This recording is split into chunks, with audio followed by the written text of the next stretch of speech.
Nosotros no éramos antropocentristas, nosotros no estábamos en el centro de la creación, nosotros éramos parte de todo. Entonces sería importante que nuestros hermanos puedan darle eso a sus hijos, transmitir esas pautas culturales que son fundamentales. El hombre sin un espíritu no sirve para nada. No quiero soluciones solamente pancistas. Darle de comer o la limosna, no. Tiene que ser algo mucho más profundo. Es más, yo pienso que el día que nuestro pueblo recupere todo eso, toda la gente, esta Argentina sin identidad, aparentemente, como muchos dicen, bajada de los barcos, va a recuperar un pasado histórico que tiene y que tiene que valorar. Porque nosotros tenemos mucho para dar, pero nos tienen que dejar.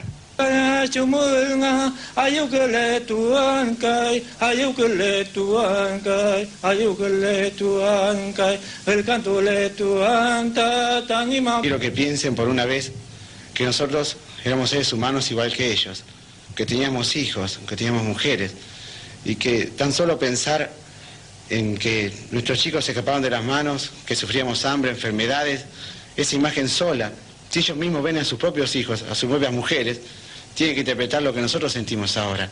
Saber que estamos desgarrados, masacrados, aniquilados, sin el pasado histórico que nos corresponde. Ya no se habla solamente, digamos, de las tierras, que nosotros consideramos que de hecho nos pertenecen. Ya no solo eso, sino el hecho de la desaparición física de nuestros seres queridos, ver cómo nos morimos de a poco. Una cosa que hasta hoy en día continúa, como contaban los hermanos. Realmente esto, la conquista, no ha terminado, sigue. Y yo pienso que debería terminar de una vez por todas. Debería haber justicia para nosotros.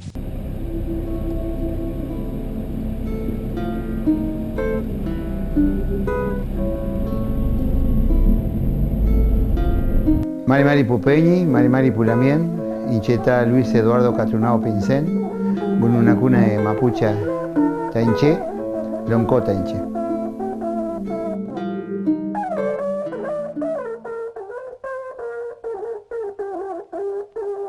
Nací en Capital Federal, soy hijo de mi papá, Inocencio Nicasio Pincén, bisnieto del cacique Vicente Catrunao Pincén, y de doña Rosa Irma Andrada, ella de origen español y comechingón, de la zona de Córdoba, de Tras la Sierra. Y bueno, ellos se conocieron acá en Buenos Aires, mi papá venía llegando de Santa Fe, en un periplo familiar que en realidad me tengo que remitir a mi bisabuelo. O sea, mi bisabuelo fue llevado por el coronel Eduardo Racedo a Entre Ríos, después de que nos derrotaron como comunidad. Escapa mi bisabuelo con sus parientes a Santa Fe, los tenían trabajando en una estancia, se escapan a una isla que se llama Alto Verde, enfrente del puerto de Santa Fe, una isla llena de prostitutas, marineros. Ahí se cría, digamos, toda mi familia. Nace mi papá ahí, mis tíos todos, y ellos se vienen a Buenos Aires con todos los cabecitas negras. Y acá mi papá encuentra a mi mamá trabajando como sirvienta. Y bueno, se conocen y a partir de ahí se casan. Y de ese matrimonio somos dos hermanos, yo y mi hermana Teresa, Techi, para todos.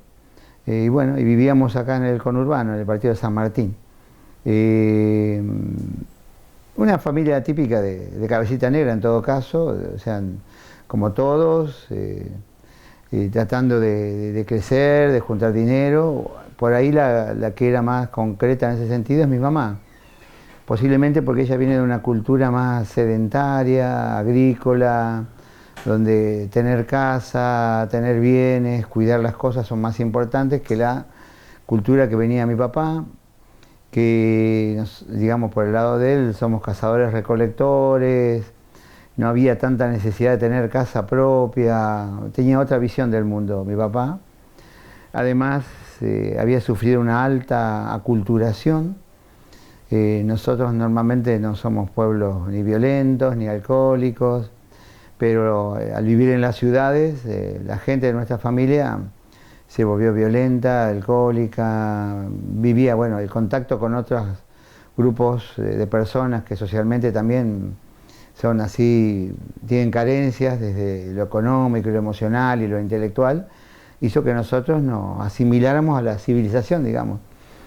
Entonces, bueno, mi papá era lo que pudo ser, nada más. O sea, trabajaba y, bueno, para mí fue muy importante porque me dio un estudio. O sea, un estudio que me costó muchísimo.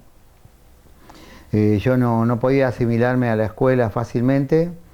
Ya en primer grado, una maestra le sugirió a mi mamá que me mandara a una escuela diferencial para chicos fronterizos, porque decía que yo era un poco tonto.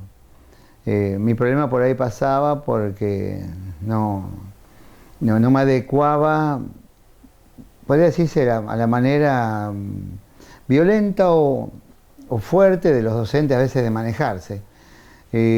Aunque parezca mentira, yo esto puedo verlo ahora a la distancia, porque en ese momento ni me di cuenta, ni mi familia tampoco, de que éramos distintos, de que nos educábamos de una forma distinta en la familia, que teníamos otra forma de ser, y la escuela para nosotros es violenta.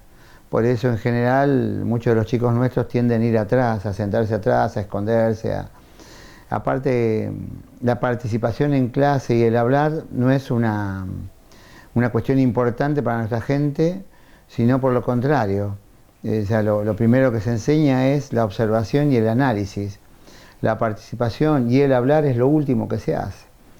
Bueno, yo eso lo sé ahora, después de tantos años de trabajo, especialmente en la docencia, pero en ese entonces esas características culturales propias hacían que yo pareciera un tonto, aparentemente, para los docentes con los cuales yo me manejaba. El otro tema muy duro para mí era la autodiscriminación. Discriminación siempre hubo, y más en aquella época, cuando yo era chico, la discriminación era muy fuerte. Bueno, este tema del mote del cabecita negra y sus atributos, sus calidades, estaba muy difundido. Pero el problema era que nuestra propia familia lo tomaba como cierto, esto de los defectos nuestros, ¿no? De ser vagos, brutos, cuando no sucios. Es como si el estereotipo por el cual se generó la conquista del desierto, del indio sucio, salvaje, ladrón, todas esas cuestiones, viajara en el tiempo y se instalara ahora con los cabecitas negras o con la gente provinciana. O sea, sobrevivió el estereotipo, esta vez con otro tipo de personas. Y nosotros éramos los mismos del viejo, pero esta vez como criollos, digamos, más que nada, porque no había mucha conciencia de la cuestión indígena. Estamos conformes en todo con sus servicios, menos con esto. 73 desertores en los últimos meses. Estoy curando ese mal con mano de fierro. No has conseguido mucho hasta hoy. Esta guardia del Toro tiene alarmado a don Juan Manuel. La culpa no es mía si manda a servir vagos enviciados, ladrones y asesinos. Hombres que prefieren revolcarse con las indias en la inmundicia de las tolderías. Tenemos que poblar esta tierra, sea como sea. Antes hay que exterminar al indio. Mejor es pactar con ellos, irlos empujando hacia el sur con diplomacia. Engañarlos, no. La guerra hay que hacerla de frente. Esta no es una guerra, sino en parte. Adelante tiene que estar el fusil, pero a unos pasos nomás, el corral, el arado, el rancho y la mujer. ¿La mujer? Sí, señor. La mujer, que es la familia. Así pensaban nuestros padres que levantaron estancias a tiro de los malones. Gracias a ellos nos criamos llorando degolladas y hay 10.000 cautivas embrutecidas en las tolderías. Con paciencia, ya los iremos civilizando. Al indio no lo doma nadie. Y yo siempre recuerdo una frase de mi tía, una hermana de mi mamá, que decía: pobre Luisito, tan negrito y feo y encima mudo. Entonces, claro, o sea, con eso sobre mis espaldas, o sea, era negro, feo y encima no hablaba, en la escuela era un fracaso. Esto realmente me complicaba mucho mi propia existencia, yo no podía despegar. Es entonces que mi mamá, siguiendo una tradición propia de nuestra cultura, empezó a enseñarme quién era yo, de quién descendía. Ella consideró que era importante que yo supiera que descendía de un cacique muy importante, el cacique Vicente Pincén, que había sido un guerrero implacable, feroz, que había ganado muchísimas batallas, que era un héroe dentro del mundo indígena y que yo no tenía que tener vergüenza de ser quien era, porque yo descendía de una persona muy importante, que tenía que aprender a valorar lo que yo era y de quién descendía. Cosa que por ahí era difícil, ¿no? Porque en la escuela yo tenía excelentes maestras y algunas me trataban muy bien y me querían de una manera muy especial. Pero yo recuerdo en la escuela, qué sé yo bailaba folclore desde el primer grado, junto con otra morochita que se llama Pereira, me acuerdo. pero nunca bailábamos. Siempre éramos los suplentes del hijo del doctor y del hijo del almacenero. Y de otras 2 chicas que también así, que no eran como nosotros. Y tampoco lo tomaba mal, no es que me volviera loco, pero nunca bailábamos. O sea, siempre estábamos a la sombra de los demás. Y de alguna manera la escuela repetía ciertos esquemas y nosotros éramos parte de ese esquema. Y lo bueno fue de que esto de ser descendiente y de que conociera mucha gente que admiraba a mi tatarabuelo y la lucha de los pueblos indígenas, hizo que de a poco yo lo tomara como más importante, tuviera la decisión para empezar a estudiar. Bueno, una cosa que ayudó mucho, yo era corto de vista, me dan los lentes y, claro, acostumbrado a estudiar muchísimo, sin un rendimiento efectivo, sin lentes. Cuando me dan los lentes todo era muy fácil. O sea, estudiaba lo mismo que antes, 3, 4 horas por día, pero era todo muy fácil porque el conocimiento entraba sin problema. Entonces, sin querer, me convertí en un buen alumno.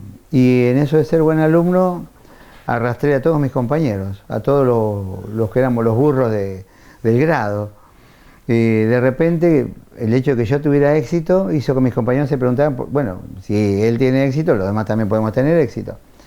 Bueno, mi mamá también estuvo ahí de vuelta bien, porque ella nos nucleaba, nos hacía trabajar, estudiar. Y la verdad que mi mamá en ese sentido siguió bien la tradición que le enseñaron mis tías abuelas, ¿no? Donde la mujer es la docente, la que cuida, la que lleva la cultura.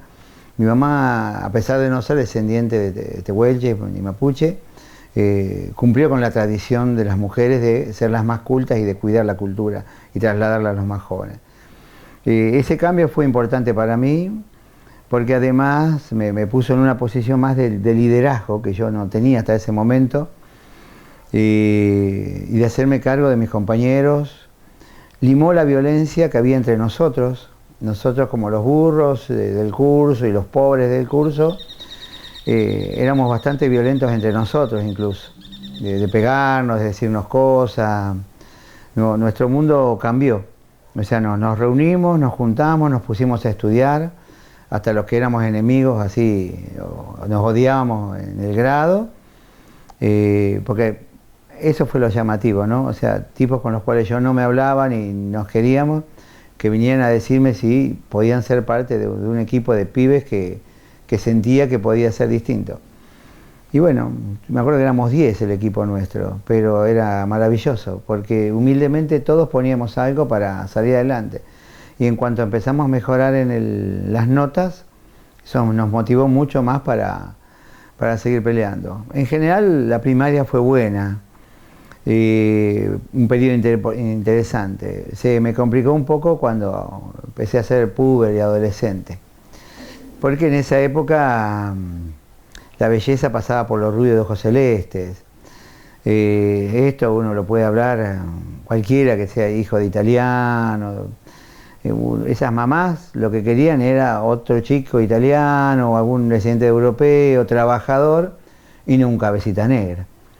Los cabecitas negras no eran vistos bien en ningún lado. Mucho menos si decíamos que éramos descendientes de indios, bueno, peor todavía porque la palabra indio en esa época sonaba muy feo. Ahora cambió un poco, pero en esa época sonaba muy feo. Entonces era difícil ser candidato a novio de cualquier chica de una de las que uno se rodea. O sea, uno vive acá en el conurbano, está rodeado de un montón de gente. Pero bueno, eso generó en mí una baja autoestima. Yo me vine abajo, digamos, en el sentido de la belleza. Yo no me sentía parte cuando empecé a bailar y por ahí no podía bailar en toda la noche porque rebotaba toda la noche. Yo para colmo, mi adolescencia la pasé en un lugar muy especial que es Bellavista, partido de San Miguel hoy en día, donde hay gente muy especial también. O sea, de por sí a veces se discriminan entre ellos mismos, siendo todos blancos, mucho más con un morocho. Y me acuerdo de mis propios amigos, era increíble. Íbamos a bailar a una casa quinta y me decían, vos cualquier cosa decís que sos hijo de venezolano, que tu papá trabaja para una empresa petrolera, no digas que sos negro de acá, no, vos decís, o sea, mis propios amigos, con los cuales compartía todos los días, íbamos juntos a la escuela, no estaban orgullosos ni valoraban lo que yo era, ¿no? era una cosa rarísima porque, qué sé yo. Lo bueno de esto es que mi familia los aceptaba igual, aún con esos defectos.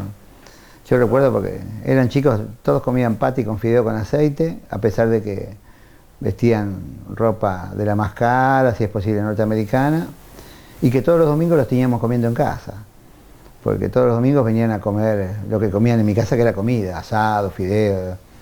Pero mis papás no me enseñaron, ¿no? O sea, en el sentido de odiar, era interesante, yo lo puedo ver ahora, ¿no? Los grandes que eran mis padres en ese sentido de abiertos, de cocinar para muchos, que es una característica de nuestra gente. Nuestra gente es de puertas abiertas. Cuando venimos a la ciudad se pierde un poco eso, pero uno en el interior lo ve. La gente es de puertas abiertas, es de buen corazón. Claro, en el mundo de hoy, si alguien es así, pensarán pobre estúpido, pero es un valor, no es un defecto. Durante mucho tiempo mucha gente cree que eso, que ser así bueno, es un defecto, y no, y es un valor. Y hoy en día, bueno, yo rescato eso y sigo intentando ser bueno. No me importa que el mundo haya cambiado, que la gente haya cambiado. Obviamente uno puede seleccionar también con quienes se reúne, pero como indígenas tenemos cosas muy buenas, también tenemos cosas malas, pero las buenas estamos tratando uno trata de rescatarlas. Yo por lo menos recordando todo ese momento. Con el tiempo, bueno, y en esto de las cuestiones de valor, yo siempre traté de ser una buena persona. A veces de casualidad, digamos, yo nunca fumé, prácticamente no tomaba. No era por ahí por una cuestión de conciencia, de salud, sino porque eran cosas que yo odiaba de mi papá. Mi papá fumaba muchísimo, tomaba cada tanto, se ponía violento. Entonces yo, ni el cigarrillo ni el alcohol era parte de mi vida porque yo no me sentía, me sufría frente a esa situación. Mi papá era un gran tipo, inteligentísimo, yo he aprendido muchísimo de él, pero estaba muy aculturado y tenía mucha vergüenza de ser indígena. Bueno, acá surge justamente un problema, ¿no? Yo, desde muy chiquitito, mi familia, obviamente, como toda cabecita negra, eran todos peronistas, eran todos obreros, del peronismo el primero, ¿no? O sea, con gente conocida, del fusilamiento de José León Suárez, otro peronismo, como que hubiera quedado una historia ya. Y yo me acuerdo, yo crecí, qué sé yo, gritando Viva Perón por una moneda de $1, grandota, porque ellos no podían decir nada, me pagaban para que yo gritara en la calle. Y típicos provincianos que escuchaban en esa época la música de ellos, qué sé yo, pasodobles, rancheras, cumbias, con el tiempo Leo Dan, Palito Ortega, con eso crecía yo. Pero hubo uno, especialmente mi padrino, que me formó políticamente. Yo fui formado en un sindicato de la madera, me llevaba desde los 8 años a aprender sobre política, o sea, cómo hacer un cuadro político. Entonces, si bien era un buenudo, en general yo, por otro lado tenía elementos que otros chicos no tenían. O sea, estaba capacitado y tenía un aprendizaje que otros no tenían, lo que me hizo ser un poco especial. Por el lado de mi mamá y de mis tías era católico, o sea, siempre esos chicos que siempre rezan cuando se acuestan, o sea, arrodillado al lado de la cama, ¿no? Crecí así, durante muchos años fui a la Asociación Cristiana de Jóvenes y reconozco que eso me dio también otra estructura de pensamiento y una disciplina, porque incluso me mandaban en el verano los 3 meses a Sierra La Ventana, que increíblemente fui durante muchos años a Sierra La Ventana y ahora de grande descubrí que es nuestra montaña sagrada. La montaña sagrada de mi pueblo es la Sierra La Ventana. Y yo dije, qué increíble, toda la vida estuve yendo ahí a ese lugar sin saber que era mío, propio de mi gente, o sea, de mi propio pueblo, y que era mi lugar sagrado. Perdón, cortamos. Corre. Bueno, cuadro político, el padrino, Sí. y la ruptura. Sí. Y una cuestión interesante que me sucede a mí, bueno, que eclosiona especialmente en mi adolescencia, es un aspecto de mi vida que es bastante especial. Pues yo desciendo de una familia de cabecitas negras que llegó a Buenos Aires y que suscribió al peronismo como muchos. Todos mis tíos han sido obreros, muchos de ellos sindicalistas, y ellos me dieron una formación política. Son del viejo peronismo, muchos conocidos, por ejemplo, de los fusilados en José León Suárez. De esa época vienen ellos y mi formación está dada por este tipo de gente. Ellos me llevaban a los sindicatos, ahí aprendí muchísimo sobre esta cuestión de hacer política, en todo sentido, de la militancia y la entrega que había que hacer decididamente, esto de dar la vida por la causa. Y bueno, toda esa formación a mí me fue importante. Básicamente el que me llevó fue mi padrino, Armando Andrada, hermano de mi mamá, el que me llevó al sindicato, y junto con él, además, todo el contenido histórico, porque era un apasionado de la historia y también me daba toda una formación más ligada a lo federal, la famosa idea San Martín, Rosas, Perón. Entonces crecí, digamos, con un marco teórico desde lo ideológico político importante. A eso yo tengo que sumarle una fuerte formación cristiana de parte de mi mamá, que ellos me mandaban a la Asociación Cristiana de Jóvenes.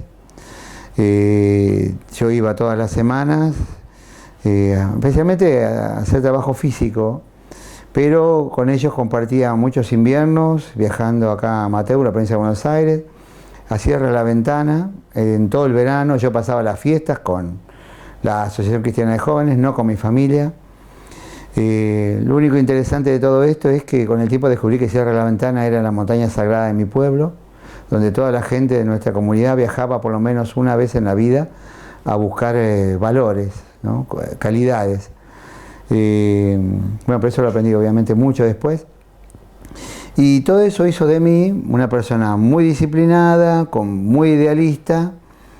Si a eso le sumo que, como no tenía al principio mucho éxito con las chicas, desde el único lugar que podía relacionarme en forma positiva con el resto era como un chico estudioso.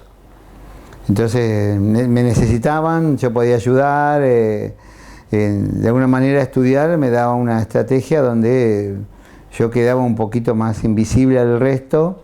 O sea, no es que me hacía muy visible, me hacía invisible y menos defectuoso, porque, digamos, frente a los demás. Trataba de incluirme, pero no era fácil, porque por esa época incluso yo mismo empiezo a tener un prejuicio sobre mi condición de indígena, a tener vergüenza, a cuestionármelo. La adolescencia tiene esas cosas, ¿no? Pero sin embargo, de a poco la vida me fue orientando de vuelta a lo mío. Fue increíble, ¿no?, cómo fue sucediendo.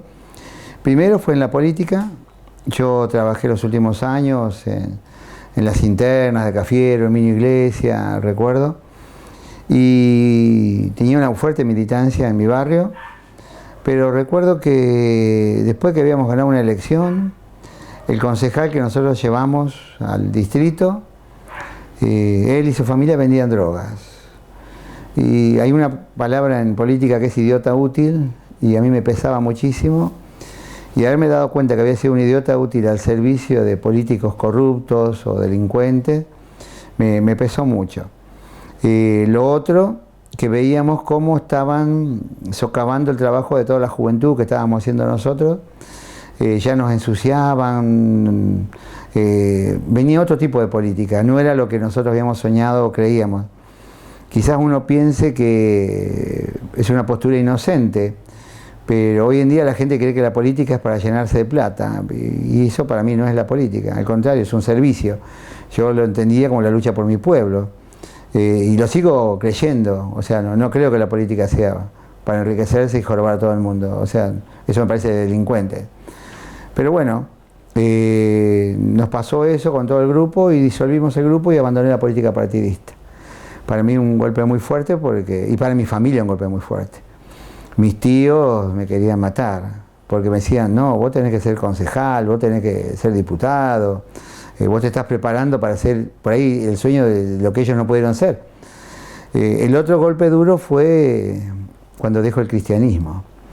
Eso fue en el año 92. Porque, claro, la iglesia se dedica a festejar los 500 años.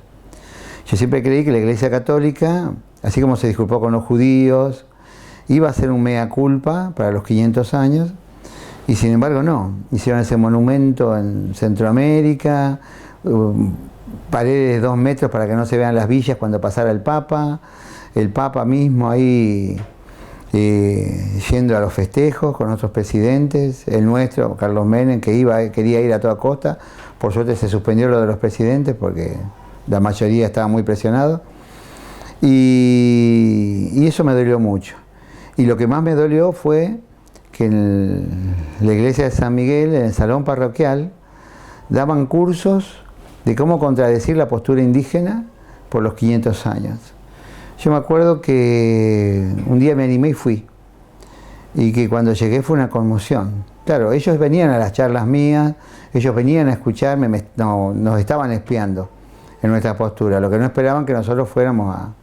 Pero yo me sentía católico, o sea, no me sentía fuera de mi lugar.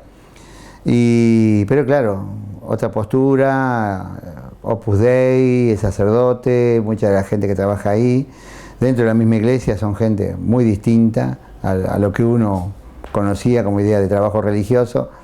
Yo más ligado al tercermundismo, a otra mirada desde la iglesia. Y cuando escuchaba a un licenciado de la Universidad de El Salvador decir las barbaridades que decía, como que éramos todos antropófagos, el canibalismo una cosa nuestra, el grado de salvajismo que teníamos, aparte que ese hombre no sabía nada y era muy tendencioso, me dolió mucho. Y yo me acuerdo que estaba con mi compañera y ella se quería agarrar a trompadas con todo el mundo y dijo, no, callémonos porque tenemos al padre y su gente atrás. Al lado nuestro no había nadie y en la parte de adelante no había nadie tampoco. Estaban esperando que dijéramos algo. Y yo le decía, no, quedémonos tranquilos para escucharlos, dejémoslos que se sientan seguros, para que demuestren realmente qué es lo que piensan. Y ese pensamiento fue muy doloroso para mí. Al otro día yo volví a la iglesia de San Miguel, hablé con Cristo, con Dios, me despedí. O sea, no era una cosa que yo estuviera mal con esa fe, sino que me era imposible seguir trabajando dentro de la iglesia con esa postura. No, yo no podía. Así que de repente en pocos años me quedé sin ideología política y sin religión.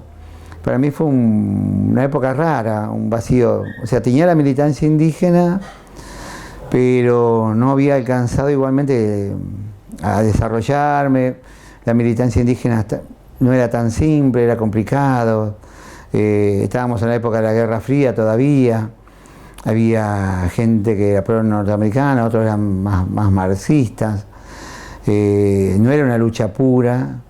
Y bueno, yo solamente, y esto por ahí como algo a desarrollar, puedo saldar esto cuando realmente entro a la causa, pero también ligado a la espiritualidad, que es donde hoy en día estoy parado. Yo hoy en día no solo conozco la cultura, sino que estoy muy ligado a la espiritualidad, y eso a mí me ha ayudado mucho. Ahora, incluso a resolver otras cuestiones, como es el tema de la formación académica. Yo hice primero 2 años de agronomía. Me vino muy bien porque aprendí muchísimo de plantas, eso fue maravilloso, pero nunca pude pasar matemática, un desastre total. No sé, un fracaso para mí, pero bueno, parecía que no era para mí esa carrera. Intenté entrar a medicina, aprobé el examen, pero quedé ahí del último 12 puestitos más, no entré por poquito, pero bueno. De ahí intenté entrar a hacer profesorado de biología, porque hice un test vocacional, acá había un colegio llamado el Colegio San Alfonso, con el padre Covelo, hice un test de varios meses y me dio que lo mejor para mí era la biología ligado a una cuestión social. Por eso fui a medicina. O sea, pero la segunda opción era un profesorado de biología. Bueno, no pude entrar a medicina, fui por el profesorado. Lo interesante fue que en el profesorado yo me sentía bárbaro con los profesores, con los compañeros que eran bastante especiales, porque había 2 o 3 varones que eran seminaristas, después un montón de chicas muy especiales, de clase bien, o sea, pero muy educadas, muy macanudas, muy abiertas, chicas muy religiosas, pero... Y después estaba yo. Y tenía aprobado ya el examen de biología, el de química, porque lo había aprobado en la universidad. Lo único que tenía que asistir a clase, a un curso preparatorio y rendir un examen psicológico. Y lo sorprendente fue que desaprobé el examen psicológico. Me pusieron un 3, casi era un tarado para la gente. Eso me volvió atrás en el tiempo. Digo, qué increíble, desaprobé. Que era lo simple, era dibujar una pareja, un matrimonio, una casa. Yo miraba los dibujos de mis compañeras, que el matrimonio eran dos en una moto, con los pelos al viento. Yo las miraba y digo, estas chicas las van a matar. Y yo con mis dibujos, pues conocía la prueba aparte. Y después cuando yo desaprobé y todas esas chicas aprobaron, dije, bueno, algo raro hay acá. Pido una reunión con el director del Consudec de ese momento, y él me dice, bueno, que yo tenía problemas, que no podía ser docente, que no estaba calificado, que tenían que solucionar cuestiones mías, que por eso no había aprobado. Yo le decía, mire, pero un examen psicológico de un solo día y usted me reprueba. No, pero nosotros tenemos un equipo técnico de psicólogos y esto, y pedagogos. Y yo le digo, ¿y ustedes no hacen cursos así para ver de orientación vocacional, de cualidades? Porque aparte el curso que yo hice acá en el Colegio San Alfonso de Bellavista, no solo me daba mi tendencia para estudiar, sino que me había dado todas mis cualidades. 10 en inteligencia abstracta, 10 en inteligencia visual, 10 en inteligencia auditiva, todo era 10, salvo un 6 en matemática, inteligencia matemática, y un 4 en valoración religiosa. En ese momento, estaba en un momento de crisis también, pero después las aptitudes estaban. O sea, se suponía que yo era un tipo maravilloso, pero tenía problemas de taradez a la hora del examen psicológico. Y él me dice, sí, hacemos un curso. Yo digo, ¿ustedes hacen un curso como el del padre Covero en Zaragoza? Sí, el mismo, qué sé yo.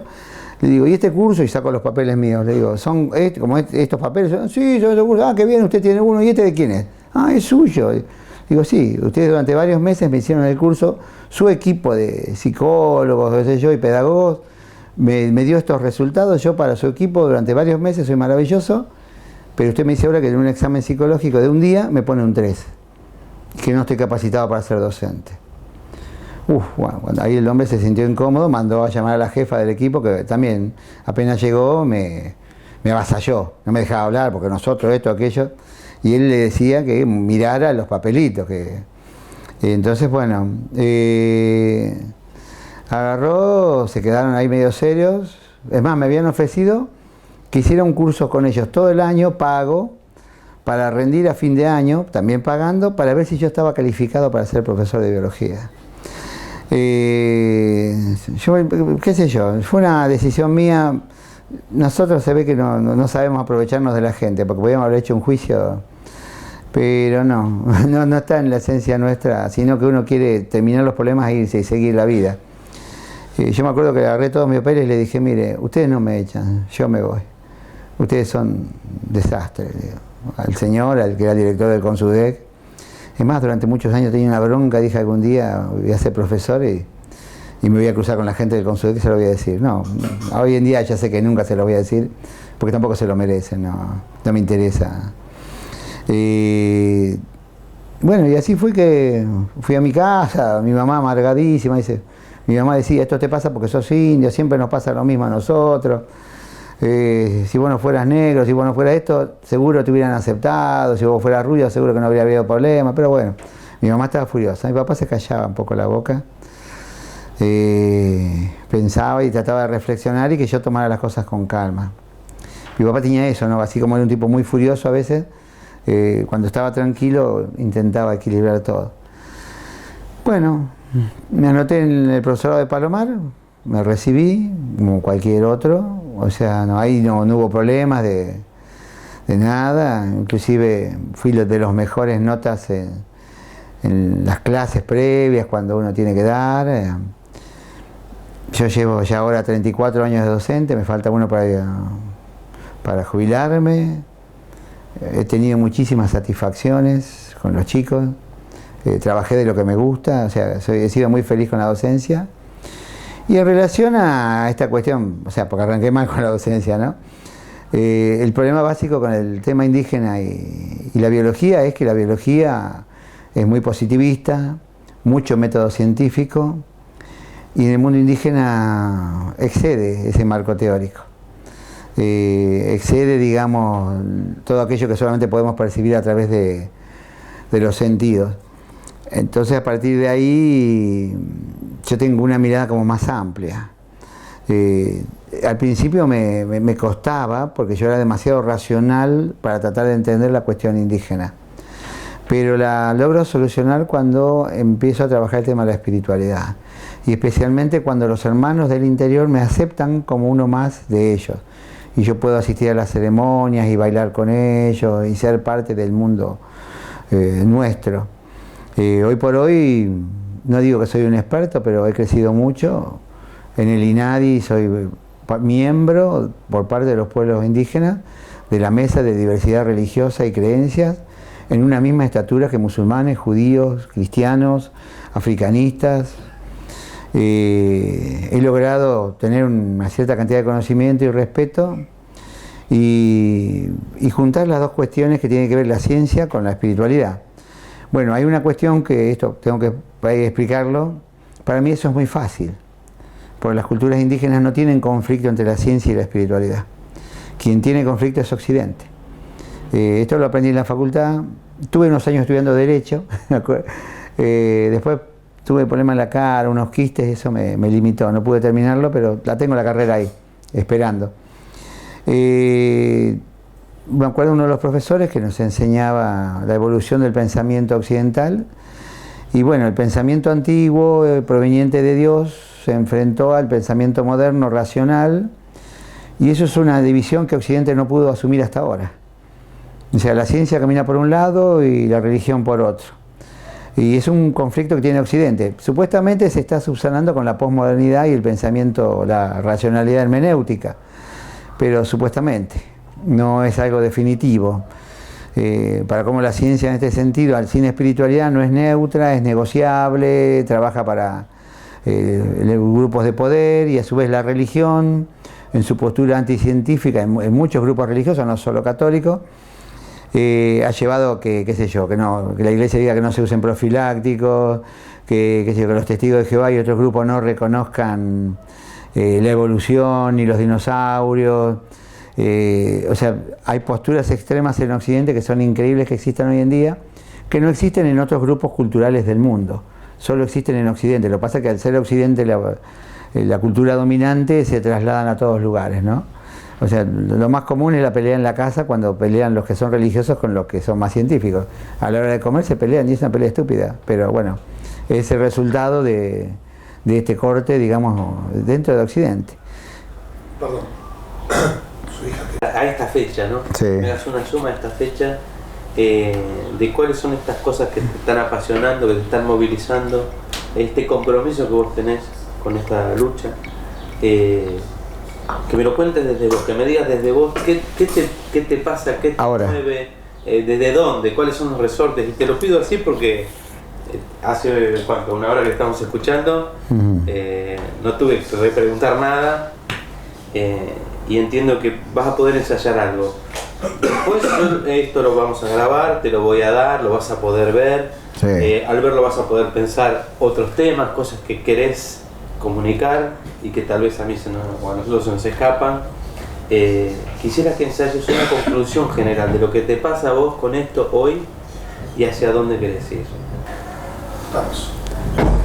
Hoy en día mi camino está bastante más claro. De todas maneras, yo no me imaginaba estar en el lugar donde estoy. Desde el mundo indígena siempre tuve la idea o la figura de que estabas paradito frente a un gran precipicio y que tenía que escalar y subir, pero era como imposible porque me iba a caer 1000 veces. Nunca supe si iba a tener la fuerza para poder llegar a donde quería llegar yo, ¿no? La otra cuestión, siempre me imaginé que los Pincén algún día nos íbamos a juntar, íbamos a volver, digamos, devolverle a nuestros ancestros la alegría de saber de que estamos nuevamente juntos y dentro de la cultura nuestra. Pero yo me lo imaginé para mis hijos, para mis nietos, si lograba, qué sé yo, trasladarles la idea, el pensamiento, porque no es fácil inculcar a los hijos esta cuestión, y mucho menos a otras personas que no son de la familia. Sin querer, fue fundamental el hecho de acceder a las ceremonias en el sur. Una cosa increíble, ¿no? Mis padres, mis tíos, creían que yo era un loco por dejar la política partidista, por dejar otras creencias y dedicarme a la cuestión indígena.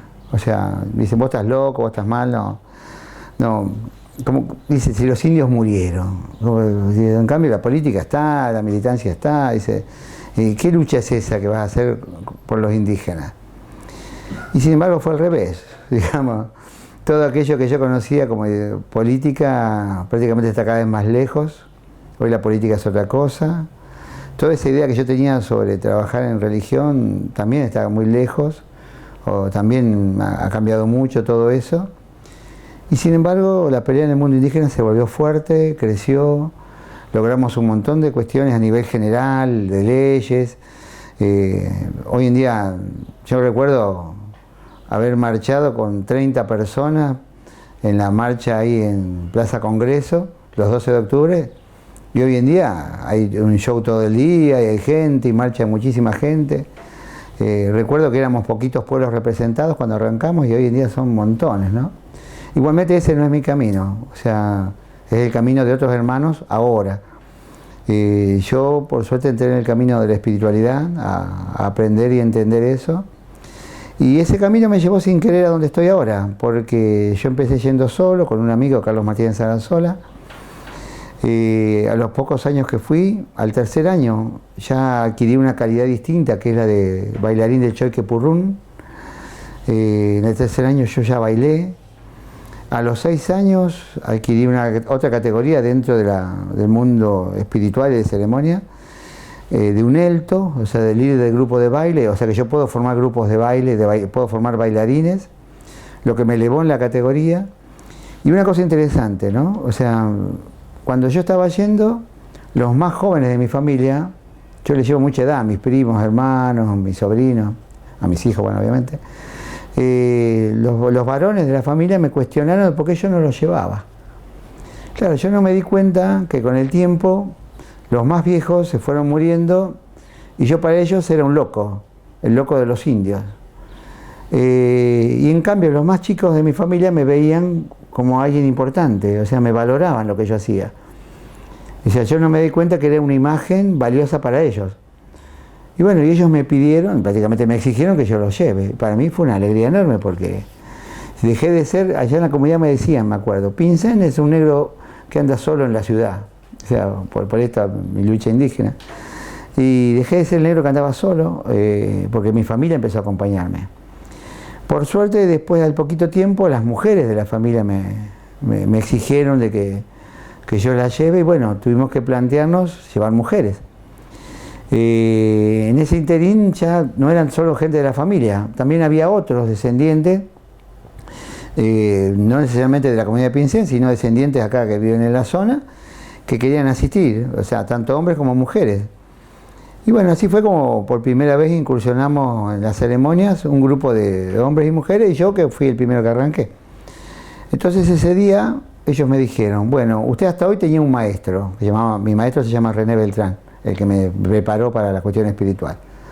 Un hombre muy disciplinado, muy duro, pero para mí fue maravilloso porque me sacó todo lo flojo que da la ciudad para formarme desde otro lugar, ¿no? Y dice, a partir de ahora René no va a ser más su maestro, porque usted al venir con mujer y con chicos y todo, usted ya tiene su propia comunidad y usted sería como un cacique, como un lonco. Entonces, claro, yo era como un cacique y tenía como una comunidad. A partir de ahí, el grupito que empezó a ir, y empezamos a trabajar para decir, bueno, no, ya vamos a tratar de no ser como y tratemos de ser. Y bueno, y ese es nuestro camino desde un tiempo a esta parte. Todos juntos trabajando, nos reunimos todos los meses, viajamos 2 veces al año a diferentes rogativas. Las mujeres aprenden a cocinar, a preparar todo lo que corresponde a una mujer dentro de la ceremonia, a sacar tayil, que son los cantos sagrados, en el caso nuestro de los varones, a todas las tareas de matar animales, asarlo, los bailes también, especialmente el Choique Purrún, que es el baile de los varones. Y el objetivo que tenemos básico como comunidad es traer las ceremonias del Guillatún, la más grande, la de 3 días, a La Pampa. las ceremonias para nosotros son de equilibrio, de armonía. Y entendemos justamente que acá en La Pampa, o sea, la provincia de Buenos Aires, La Pampa, sur de Córdoba, sur de Santa Fe, que es el territorio ancestral nuestro, hay mucho desequilibrio. Han desaparecido muchas especies autóctonas, tanto de animales como vegetales, este tema del cultivo de la soja, la contaminación de los ríos, la manera en que vive la gente tan alocada, tan sacada de sí, sin equilibrio. Creemos que es necesario que nuestra voz se haga presente. Pero por ahí, y esto como un pensamiento que hemos tenido nosotros en función de que a veces uno no sabe por qué pasan las cosas, pero sucede.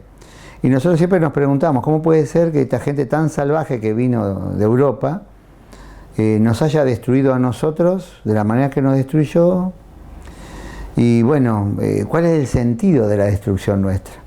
Porque aparte nuestra comunidad peleó, y al haber peleado los hombres fueron fusilados, las mujeres regaladas como sirvientas, las chicas prostituidas, los nenes regalados, prácticamente pretendieron eliminarnos. Hubo otras comunidades que sobrevivieron a su manera y se mantienen, pero nosotros, que éramos los genuinos de este territorio, habíamos desaparecido.